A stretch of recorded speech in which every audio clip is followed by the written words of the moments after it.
being here is preferable, but I do thank you for taking time out. We've got better things to do on Friday night than being up here at the school, but we want to be able to share some information with you to continue the conversation on this direction we're headed with Bring Your Own Device and one plan for not only just this campus, but for the district. And I really don't know that we went into that much in the last meeting, so those of you who might have been here for that, but for everyone, just know this is a plan that is going to impact the entire district ultimately, and so we're just beginning it here at the junior high campus because we feel like we're better prepared.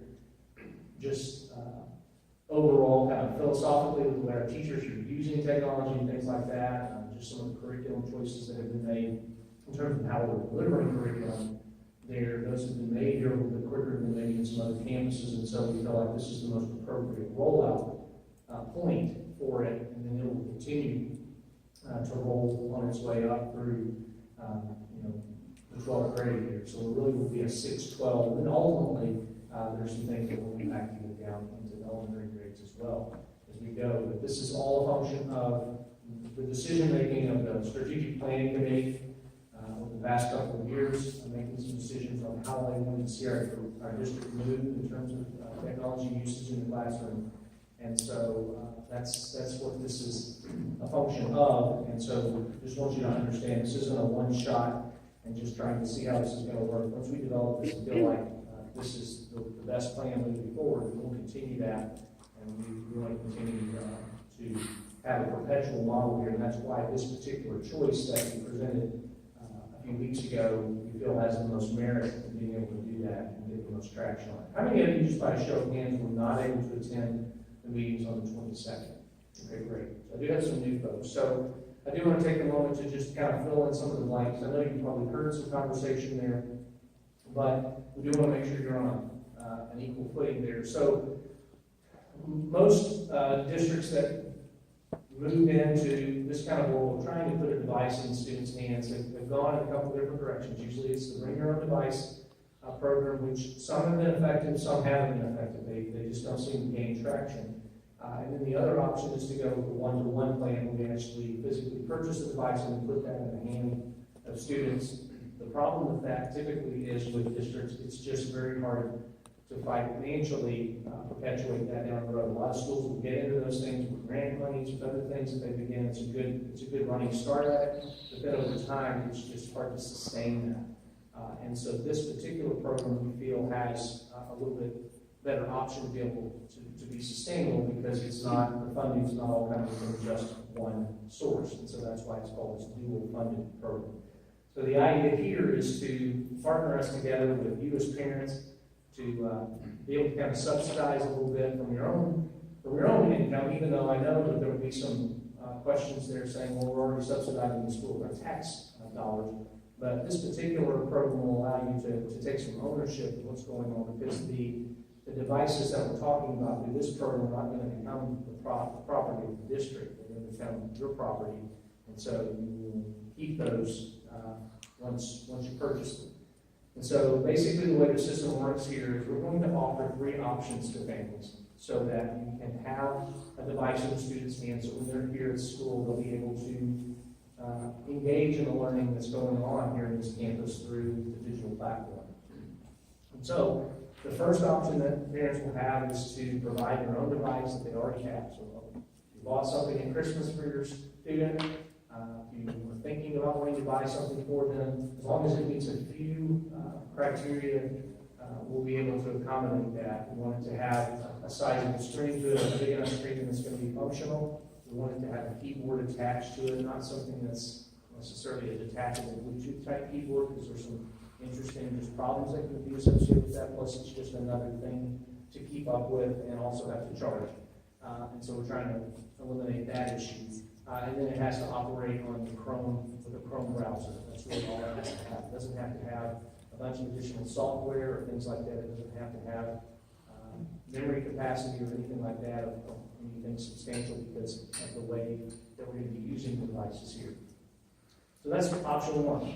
Bring your own device. Provide your own device that you might already have. Second option is the district, in connection with and in partnership with Best Buy Education is going to offer a group of items available to you through the Best Buy website that you can purchase.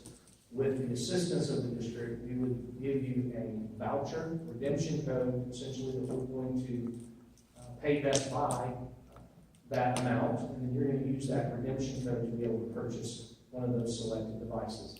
So through best practices and talking and communicating through this program, we've understood that kind of limiting those selections is best for everyone, because it's kind of like going into a restaurant and just being too many choices. You can just sit too many moments there trying to figure out what you're going to choose to eat. And so with our help, we put some devices out in front of you that we know will do the job that you need, that needs to do for your student here, and not overwhelm you with choice there where it's a difficult one and you're having to ask so many questions. So we'll limit that to probably 3 devices. We're going to actually show you the 3 devices that we believe we've settled on there.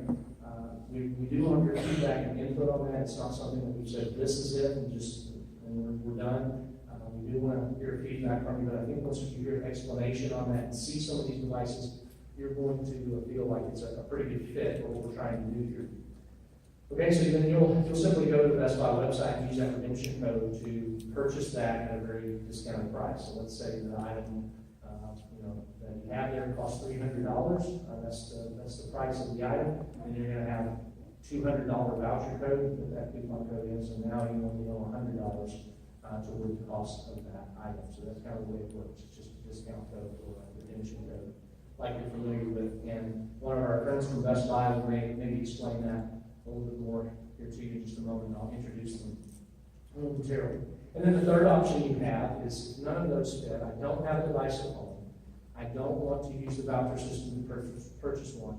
The third option is then I'm going to request that the district loan my child a device to use for the balance of the year that's going on. And so there'll be a process to do that, and there most likely will be, just because of having that our interest in this as well, and for everyone, there will be a modest insurance fee that will be paid on that one, just to make sure to cover some kind of damage, incidental costs that might happen just associated with handing that out to students and carrying it back and forth to school every day. Okay? So we'll go a little bit deeper in that as we go through. But that kind of in a nutshell tells you how we work. And as I said, this is something that is a continuation. So what we're looking at is about a 3-year rotation. So what we have is, let's say, a 7th grade student this coming fall gets that device, decides they're going to utilize a voucher program. They get their voucher, they purchase that device on the Best Buy website. They come to school this year. They use it their 7th, their 8th, their 9th grade year. Then in their 10th grade year, they would be eligible for another voucher, where they could then use that to upgrade that. There's, at that point in time on a Chromebook, there's probably not much trading value that you're going to get on anything like that, but it will continue to work for some time there. You continue to use it, it does belong to you. But in that 4th year, you would get that voucher for that student who may begin to have some issues, just like with any aging technology, that they would want to upgrade or get a new device that's more current to be able to continue the next few years through high school.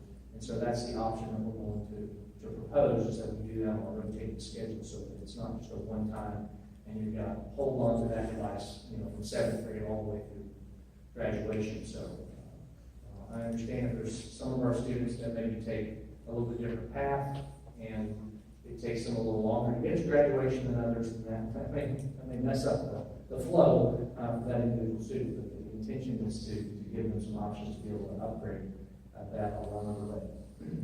Okay, so that's just kind of the program, a little bit in a nutshell, so that you can understand that.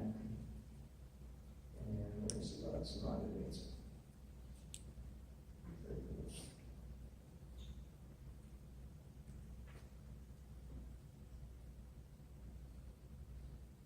All right, very good. Let's get the update. This is a good quote based on what just happened. The technology is a useful servant, sometimes it is a dangerous master. So you give it all the control, and we're going to have a problem. All right, this kind of breaks down the timeline of things that we've done, just so and the things that we are doing, so that you can just kind of see that. The notification to parents through social media, through other notifications, to let you know that we're going to be adding this element to your child's education in the next year. The district choosing them the options for purchase, that's what we're going to go over here in just a moment. The student and family are then going to be given that redemption code. We believe at this point the redemption code will be handled through the student information system. So it'll be kind of a fairly secure way to issue you that code. So rather than getting that to you on a piece of paper or postcard, whatever, you would log into that child's student information account through Skyward, and then you'd be able to get the redemption code through that process. So if there's on your student's life, the grades and things like that, you'll want to make sure that that happens too, coming up in the fall. You've gotten that squared away so that you're able to get to that redemption code. And the way the redemption code will work, it's what they kind of call a single file or whatever. I think that's the term you use. Yeah, single. I mean, it's just a single use code that once you put it in, it's done. It's not something that you could copy and hand out to folks and others who use it. It's a one and done scenario there. So that will be important that we protect that so that only you can get to that and use that code. And student registration, we're also going to ask for a declaration, and I'm going to show you just a little bit more of some language toward that in just a minute. We're going to ask you to make sure that you declare, I'm going to do one of those three options. I'm going to bring my own device, I'm going to buy one, or I'm going to borrow one of the schools. Then in the summer, just prior to school starting, we will open that window for you to be able to do that purchasing.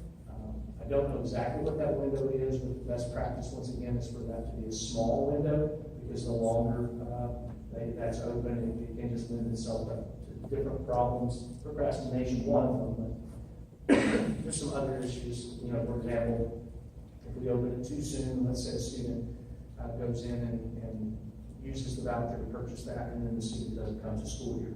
How do we manage that piece? So those are some things like that that we'll likely walk through. Then in the fall, we'll have the students bring those purchase devices or their own device for the process through kind of the day they get their schedule, something like that. We're talking through that, those different options. That might be the day that when they pick up their class schedule, that would be the day that they pick up that device and have that. We also have an expectation and belief that there will be training opportunities for you as parents, so that you have the opportunity to see how those devices are going to work, how they're going to be used in the classroom, so you have an understanding of how to help your student when they're home with that as well. So you're learning along with them at the same time. We don't expect this to just be figure it out on your own type proposition. So there will be training opportunities available for you to get up to speed on these devices and on some of the program, the applications that are being used in the classroom on a regular basis. On the 22nd, we did allow for there to be a number of questions submitted through just handwritten questions and also going on the electronic forum. All of those questions are posted on the district website. I'm going to show you really quickly getting there. So if I go to whitehouseisd.org here, the home page, I'll travel to schools, down to the Whitehouse Junior High. On the right-hand side, that navigation bar there, you can see BYOD program. You click on BYOD program, then you'll see some of the information that we posted there for you. An overview page, so those of you that weren't here last time, click on that, and that'll give you the brief overview of what I've already covered as far as the options that are available, and just give you some general information about the program as it stands.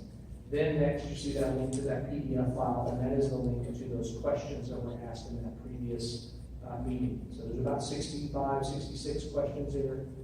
I encourage you to go and look at those as you're kind of formulating questions in your own mind after tonight, and see if maybe your questions have already been asked, and see the answer that's been given there. If you feel like that question has not been answered, and you have a unique question that needs some attention, notice here also on this page you have a link to submit a question. That'll take you to an electronic form where you can submit that. I think they've also distributed out to you tonight just some paper forms if you have a question that you want to remember before you leave to write down. You can write that down, leave it with us, and then we will answer it in the same location. So if you go to this location to the frequently asked questions page, click on that, and you're going to see your question added at the bottom. We'll probably put a demarcation there to show that these questions came from the second meeting, and we'll put your answers there so that you can see the answer to your question. that's just in the interest of time and not getting us down too many rabbit trails if we start looking for too long.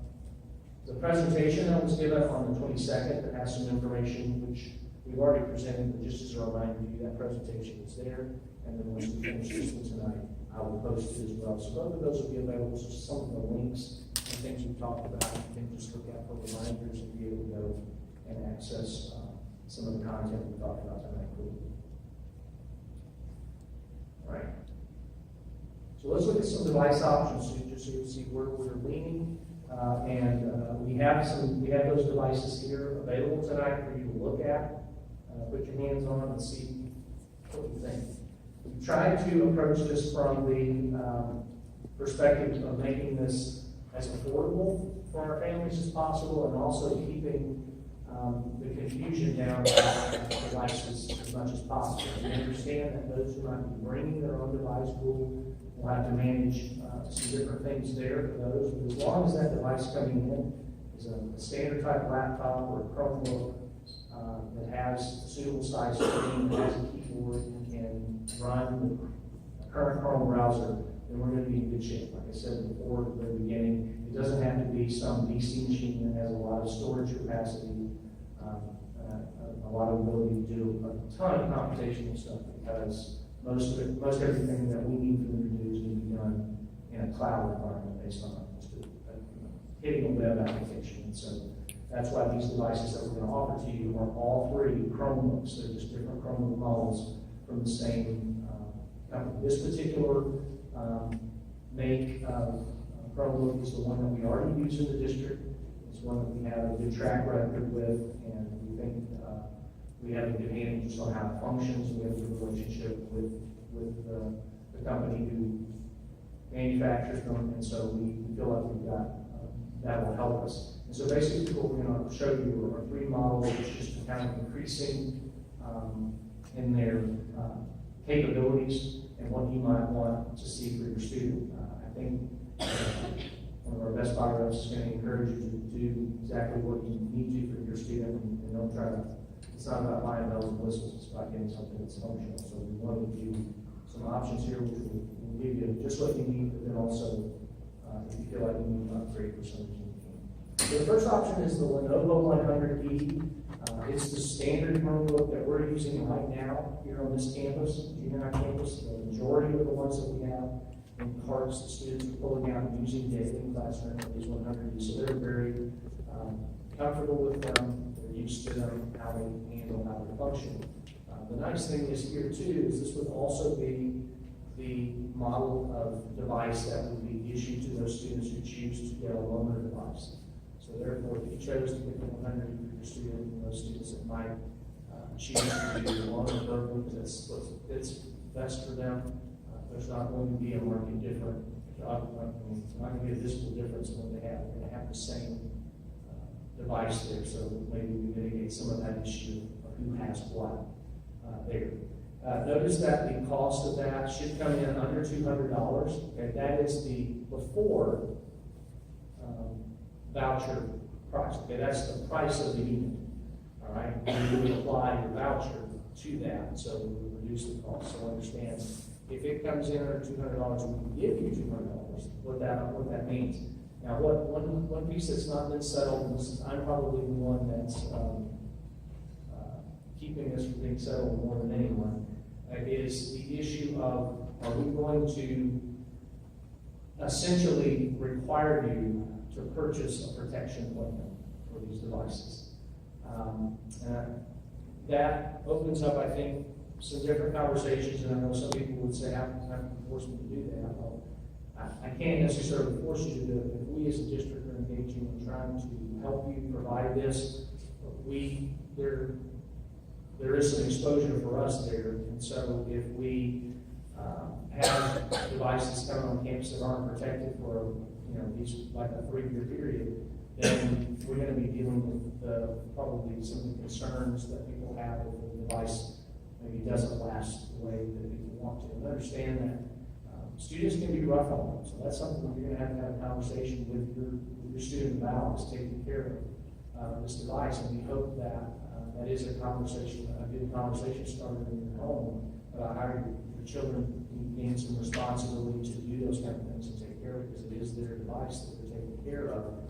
These are very rugged devices that are built, as you can see there. It's got some drop resistant protection, so about the tabletop height. Now, if you do that repeatedly over a period of days, that's probably not going to pay off for you. But an incidental drop here or there, they're built pretty rugged, but they're going to withstand something like that. So just, dropping it out of the backpack and then taking it out or something shouldn't do some kind of irreparable damage to it. But the point about that, the cost there is that cost that I'm showing you there is the cost that will be associated with the actual unit before you apply any kind of discount to that. Right? So just so you'll know, there could be other items that you choose or that we may choose as a district that we need to add for that protection. There will be some other options like cases and things like that that you can choose from that you can add on, which would potentially up the cost of the total package when you apply your rebate or your voucher to that. Okay. So notice the extended battery life that these units have. That's one of the reasons we lean toward these Chromebooks, is because they just have a great staying power for a day using them. As long as you're not sitting there running some kind of HD 4K video on that thing for a few hours, it's going to run all day. It really will. And so when you're doing these standard tasks that you would do as a student in class, doing some word processing and another thing, maybe watching an occasional educational video here and there throughout the day, you're going to be able to get through that day just fine as long as you're charging it overnight and you're bringing it. You're not even going to have to haul that charger with you, typically, unless there's just a defect. They do hold up really well, and they can last that long. Okay? They do have a camera on there for the purpose of doing, different activities that you might want to do, with either taking pictures or things like a Google Hangout or some kind of multimedia type application. Okay, so that's the 100D. That's the bottom end of the spectrum. Okay, then we move to the Lenovo 300E. What changes here is this becomes a touchscreen unit. Okay, so it does have touchscreen capability as well as having that attached keyboard. Notice how that keyboard go into those 4 different modes of sitting as a laptop, sitting as a tablet. You can close it all the way over. In fact, be careful about 300 is right there. So it'll sit as a laptop. You can fold it all the way over in tablet mode. It can be put in the 10 mode here, or you can put it in the stand mode to simply watch video. Okay? And then once again, touchscreen functionality there within the keyboard will function there. All right. And once again, you've got that 10-hour battery life associated with it. And there'll be some disclaimers on how you use the power of it. Okay, and that should come in somewhere around $250. Okay, and these are estimates. If you went and bought these retail, they would be higher. If you bought the same brand of device retail, you're going to pay more than that. Okay, just so you know that's a frame of reference. And then the final option is the 500. So they're all in the same family here, and they essentially look the same. If you look at them all even side by side here, it's kind of difficult just at a glance to see the difference in them just at first glance. So it's not as if we're having these 3 widely different models of device here that are readily identifiable as they go down the hallway or in the classroom, anything like that. The thing with the 500D does come with a little bit more functionality to it and just some upgraded features to it. It does come with a higher end glass on the screen to protect it a little bit more from droppers, things like that. You've heard the Gorilla Glass that's used in some other device applications. It does have that stylus, which does stow within the device itself. It has a little stowing port there, and we'll show you that little slot that it just slides into, so it's not something where you're going to have to carry that around or put it in the pocket or something like that. This one comes with 2 HD cameras as opposed to 1, so when you put it, especially in that 10 mode, then you've got a forward-facing camera to the other side and then one that's facing the user. So if you need that to switch around, if you're doing some kind of presentation, you can show that side of the room fall, and then switch back to you. Okay? The same drop resistance type stuff. But this casing on the 500E is a little bit beefier too, it's a bit more, I think it's a military grade case on it to kind of keep it from damaging with that. Okay? And it's going to be around $300 when it comes in. Once again, that's the price prior to any kind of discount on that, or prior to prior to any of the voucher that's applied. These are already a discounted price at that level. Okay. I mentioned to you before that we'll ask you to do a declaration. So the declaration form is going to have language similar to this, okay? That you will be required to then just supply some information to us to say, one, we're going to provide our own device. We're going to ask for some information from you there for your own protection and for us as well. So if there's an issue with that, it gets lost, it gets damaged, it gets stolen here at school, something like that, we have some information to help you with that. So we'll be looking at from providing serial number to us, maybe a photograph of that device, so that we have that on file just in the event that something happens and you need our help with that, and we have that information. The redemption code, if you decide you're going to go that route, then we will also ask you to declare that, because we can have a situation where I'm declaring I'm getting the voucher, and then for some reason that device doesn't show up at school, and now you're requesting one from the district as a loaner. We can't get into that business of trying to figure out what's happening there. So if you say you're going to use a redemption code, the expectation is to use our redemption code to buy a device for your student that's going to come with that to school to use it. And I'll let you kind of fill in the blank here where I'm going about it too specific. And then if you're going to do the loaner, then there'll be a request for that. And once again, there will be most likely an insurance fee associated with that one, just since it's a school-bought device and provided device, and it's going back and forth just to provide some additional protection for breakage and things like that. And it will be modest, I think probably $25, and we will probably even put in place some adjustment there for anyone that might need that for some financial assistance. Maybe free and reduced lunch, if you're free and reduced lunch eligible, and things like that, we may make a stipulation that fee is a little lower for you. Okay, and also if you have multiple students that are involved, we can help you out with that as well. If you have 7th and 8th grader, something like that, and as time goes on, we'll be addressing that too, as we have kids in grade levels that are separated. So you're already thinking way ahead. Okay? So that kind of takes you through the nuts and bolts of it. I'm going to introduce to you Dave Benarski. He is with Best Buy Education, flew in all the way from Minnesota to come in to just speak to you a little bit. He has been very involved in this program in other schools for about the past 4 years, and so he's infinitely knowledgeable about that. I know he's going to offer to be available to ask maybe some specific questions that only he can answer. And he's joined today by Jenny Holly, who's here, represents Best Buy here in the state of Texas. So she's kind of come along for the ride today. So we're going to introduce Dave. Thank you, Dave, for being here today.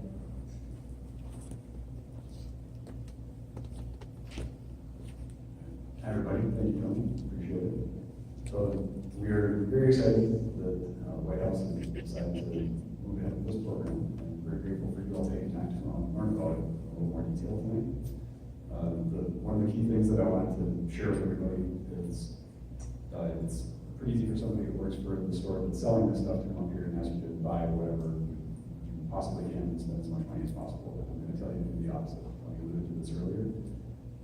It's really important to understand that all 3 of these models have been selected by the school because even the base one does meet the need of what the kids are going to experience in the classroom. When you're talking about the class design and the way that the teachers are implementing in schools, that will do everything that they need to do at a base level. The reason that you might consider buying one of the more expensive things is if your son or daughter is getting into some activities that might actually benefit from those extra features, and there's something that they can do that supports their hobbies or their interests, or maybe they're already showing signs wanting to pursue a particular use down the road, then maybe it makes sense to make a bigger investment in the device fund. Just so you know, in the other places where we run this program, about 85% of all families end up buying the least expensive device. And this is the guy who makes money from what you purchase, telling you to not spend as much. Right? By and large, the base device is going to be what's best for most people. So you think through what you want to make the additional investment in something else, but know that even the least expensive thing is going to work for your student. So we will be around for a little bit here tonight. If you've got some specific questions or have anything in your mind about how you understand this work or want us to help out with anything, Jamie and I are here and happy to help with anything that we can. Again, just appreciate you having us out here and excited to be a part of the program.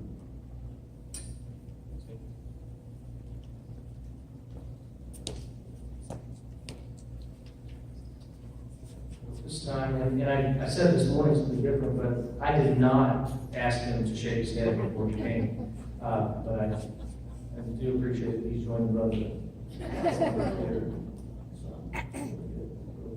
So we're off to the right off on the right foot already. All right, I'm going to open the floor. If you have a question, I'm going to go ahead and see if there's a question that you might have that's burning right now and you need to have that answered before you leave tonight. Yes, ma'am.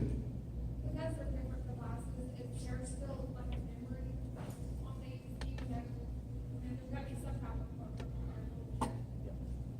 There is. They do have a small amount of memory. I think the 500 can come with like 32 gig of memory. Most of these have 16 gig of memory. That's kind of the standard, and we haven't really necessarily decided which particular model. I'm assuming that one that we're getting quoted, that will get quoted, will probably be will be a 16 gig, because there's just not the necessity to store things on the local device much. I mean, that's really for temporary file storage there, because the intent is that you're going to store that in the cloud, okay, in a Google Drive, mostly. And so, and the nice thing about these Chromebooks too, one of the things that we haven't talked a lot about, and we mentioned this at the last meeting or not, if you don't have internet access or sufficient or adequate internet access at home on a regular basis, these devices do work fairly well offline with that program with Google, because I can download, let's say,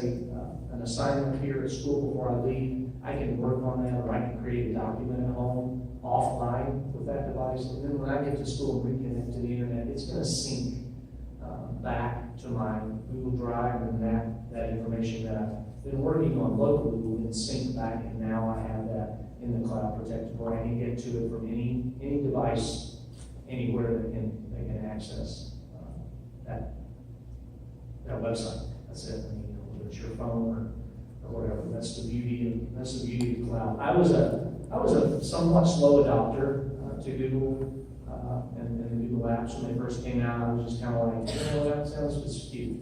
But then once I began to utilize them, and just the power of being able to connect with those things wherever I am, and it probably more so in a maybe a business or an education setting, the fact that I can create a document that's dynamic, and I don't have 30 different versions of that thing out there. I create that one document, and they have the ability to share that with people, and they can either comment, they can just view it, or they can actually edit it too. But I've got that one document, and I'm not worried about, well, this is the one that we edited last week, and that you gave me the wrong one. No, it's one document that exists out there, and we're all collaborating and working on that, or as I make edits to it, it's just manipulating that one document instead of having. So there's some real power in it, and I think once even as parents, if you haven't really adopted and looked at that, if you start looking at some of the things that it can do for you just in your home,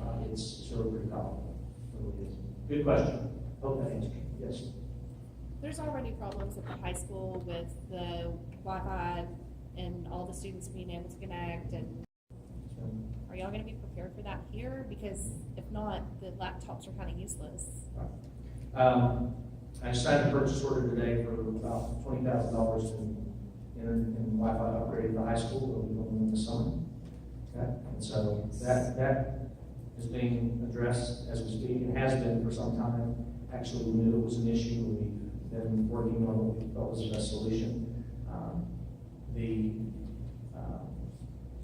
That circumstance is not in place here.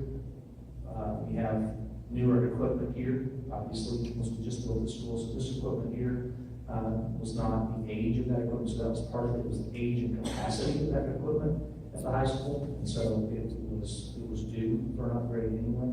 And so that question is getting answered. So can I say that there will be things that we have to identify as we move forward to just see if there could be pockets in this building that we look at, and if we feel like there's a high usage point in a place that we don't feel like we have adequate coverage in that particular area. We'll have to address that, but we think generally going in, this facility is prepped for that much better than the high school is, because the high school is just some of the oldest equipment in the district, actually.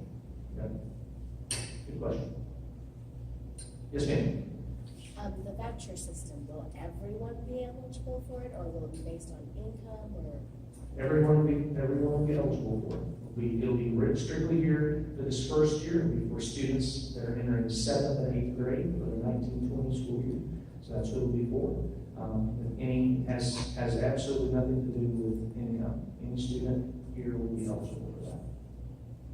Yeah. Yes, ma'am. So I have a child in high school. Would I have the option to buy one for him? I understand the vouchers are just for the 7th and 8th graders. Right. But could I take advantage of the discounted price of the Chromebook to buy one for my high schooler? I'll have to defer that question to the Best Buy rep. Yes. Yep, we can do that. Yes. He's indicating that can be an option. So that you could potentially get that same cost. So if it's the under 200, let's say it's 195, 197 for that 100, then they could offer you that price for that other student. Was there a question for your note? I don't know much about the cloud. Is there a storage capacity to the cloud? I know on my iPhone I have to buy extra storage. As these kids start building stuff up, are they going to max out what they're allowed on the cloud, and then we have to start buying? Currently, until Google takes over the world and demands money from us all. Right now, Google app, the apps for education here and the storage there in Google Drive is unlimited for students. There is no cap on it. And teachers. Those education grants have no cap on them. Yes? Along the same lines as the question about high schoolers, I actually have 3. So next year I'll have sophomores and 2 juniors. As we're moving forward, rolling out with high schools, and if we're able to buy with a discount next year for them, but then, like I said, when the sophomore, what's the time frame that we're looking at where it really isn't worth me doing it next year? Because the following year I will have a voucher for one of them or all of them. You know what I'm saying? Yes, ma'am. I do have a preliminary kind of schedule there that worked out, and so I'm anticipating here before we get to the next school year, that plan, I'll probably publish that to just show you this is the schedule that we're going to be on, so parents can see this is the year that my child would be able to get a voucher, and so then you can plan around that. Yeah, so you'll see what the plan is.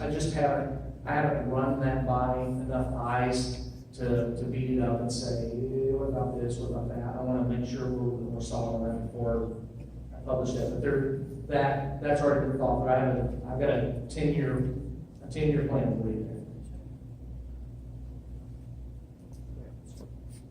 Yes, ma'am. If a child starts to have a problem with their computer at the beginning of the day, and say it's on Monday, and Best Buy Geek Squad's not going to be here until Tuesday and Thursdays, how do they continue their day if the majority of what they're doing is on that computer?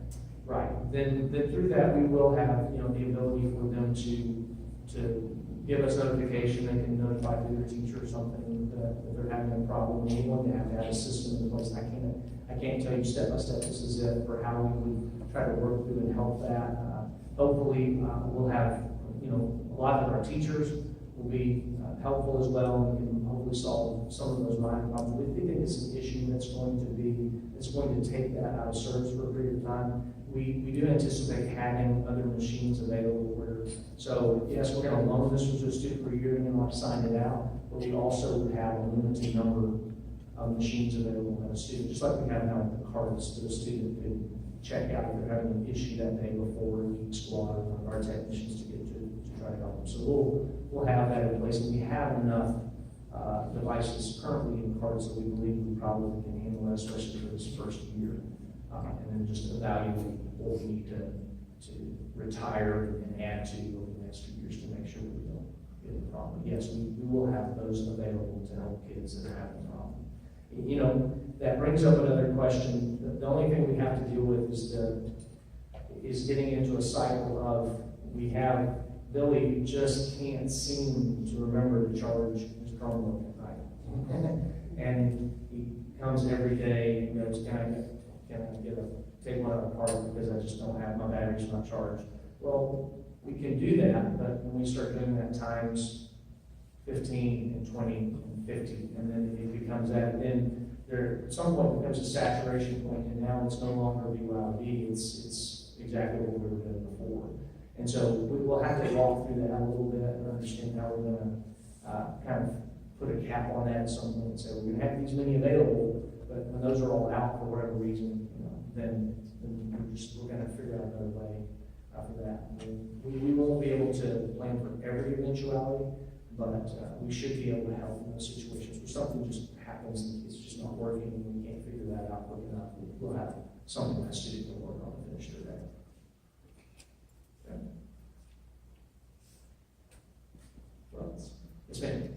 Okay, so will the Whitehouse IT people be over the Chromebooks? Like, if we do the voucher system, if we have a problem, would we bring it to y'all? Would we take it to Best Buy? Would we have to?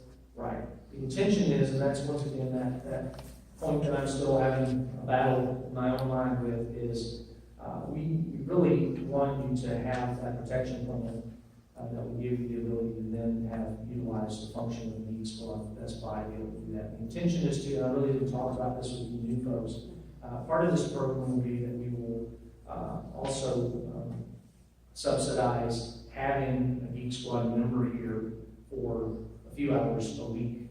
Okay, so we can adjust those hours whether we need to, depending on what time of the year it is or where we think we need the most help. But 2, 4, 6 hours a week, for depending on how we feel like we need that during the course of the year, we will have one of those members here on campus to be able to take those devices, look at them, diagnose, and determine what has to be done. Is it a quick fix? Is it something that's going to have to be sent off? Is it something that's absolutely broken that has to be repaired? And then our techs will be, on duty to kind of play back cleanup on that to try to help in those areas where we feel like it's an immediate need. Each squad's not going to be able to get to it. If it's a device that's brought from home, and then when it was purchased, then we have to be concerned with the fact of how overrun we get with our time there. Not that we wouldn't want to assist and help, especially if it's minor issues, but if the techs are spending all their time doing that, they're not helping the other issues for those devices that are running throughout the district. And as I told others around me, I've got 3 technicians to manage the entire district in terms of that. So I can't overwhelm them to the point where those guys are spending all day every day here at the junior high, because then the other campuses will suffer from that. So those are some things we're still navigating through, and so it's probably not the clearest answer, but we're certainly aware of that, and we'll have a good plan there as we get toward the summer and putting out some more information, because we've still got things to get to, like some policy things that we'll need to share with you that you'll have to look at, some documentation you're going to have to ultimately sign off on to just make sure we're all protected and kind of know how those things are going to operate. So some of that detail will still forthcoming. Yes, ma'am. Will we be able to restrict social media from these devices? Yes, I mean here, especially when they're on our campus, they'll be operating through our filtering system. So just like now, anytime we attach to our network here, there are filters in place to manage that. Now, To say at all times we can mitigate that, that's a hard question, because your kids are smart. And if they know how to, set up a hotspot on their phone, and they have a phone as well, and they decide they're not going to attach to our network and attach to their cellular data, and do some of those things, that's going to be kind of incumbent on us parents to have some things possibly in place for that, to make sure, just those conversations that you're going to have with them about that. There are some other protections to the filtering that we can also, attach some pieces there to those devices to where even when they come home, there's filtering that we can help you control there as well. So yes, and no. I mean, that's a hard question to completely answer and say, can we get rid of all that? That's probably impossible. But we're doing everything within our power, within the network that we control, to make sure they're not going places they shouldn't. In fact, we'll be installing some new filtering before the start of the school year, which will give us a lot more command and control over that, to be able to not make the internet experience frustrating, but at the same time give us some levels of protection to where we can. I gave the example this morning. Pinterest in and of itself is not evil. That's an opinion, but in and of itself is not evil.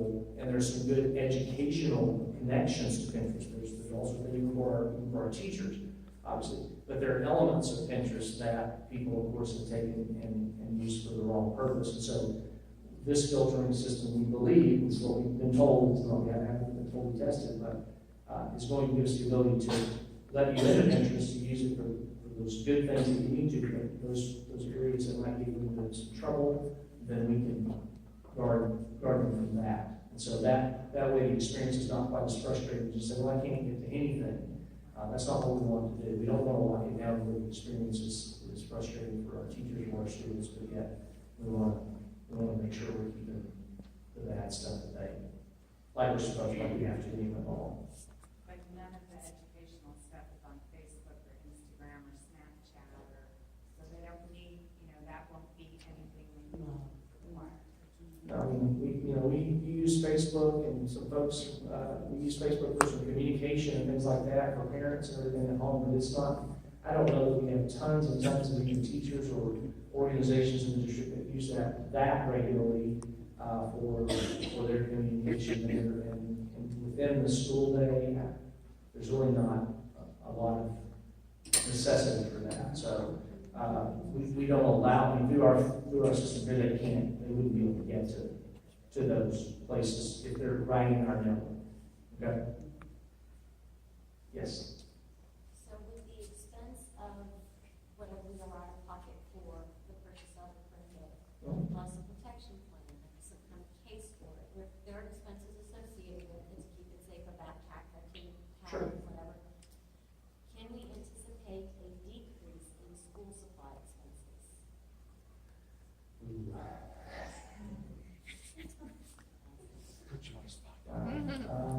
And I can address that real quick. Okay, Mr. Ripley, go ahead. Yeah. Help me out, brother. Absolutely.